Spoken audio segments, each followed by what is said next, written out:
নমস্কার, আমি অঙ্কিতা। আমি আজ বানাবো কাশ্মীরি আলুর দম। এই জন্য প্রথমেই আমি নিয়ে নিচ্ছি 5টা আলু আর 2টা টমেটো। এগুলো জলে ভালো করে ধুয়ে তারপর আলুগুলোর ছাল ছাড়িয়ে নিচ্ছি আমি।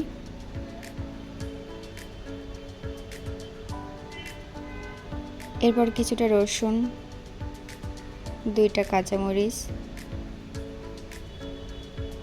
কিছুটা আদা কেটে নিব।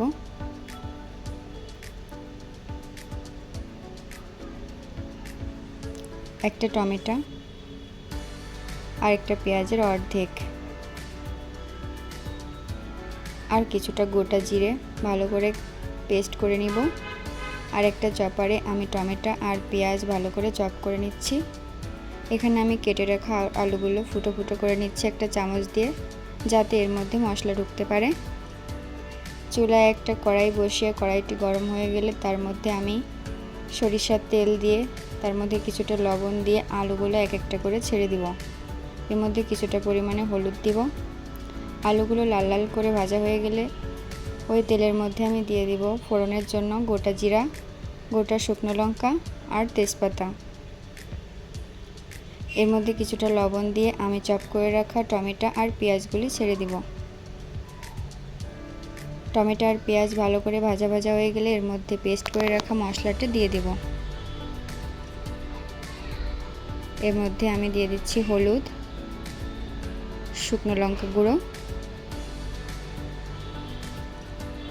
আর গরম মশলা গুঁড়ো। মশলাটা ভালো করে কষানো হয়ে গেলে এর মধ্যে দিয়ে দেব জল। জলটাকে আমি ঢাকা দিয়ে একটু জাল করে নিব।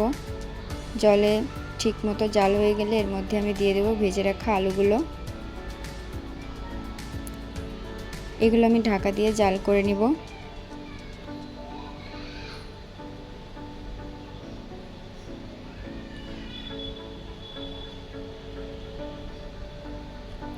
এ পর্যায়ে আমার কাশ্মীরি আলুর দম পুরোপুরি রেডি। আপনারা দেখতেই পাচ্ছেন কতটা সুন্দর এসেছে কালারটা। আপনারা চাইলে বাড়িতেও ট্রাই করতে পারেন, আশা করি ভালো লাগবে। আর আমার চ্যানেলটি প্লিজ সাবস্ক্রাইব করে দিবেন আর একটা লাইক। ধন্যবাদ সবাইকে।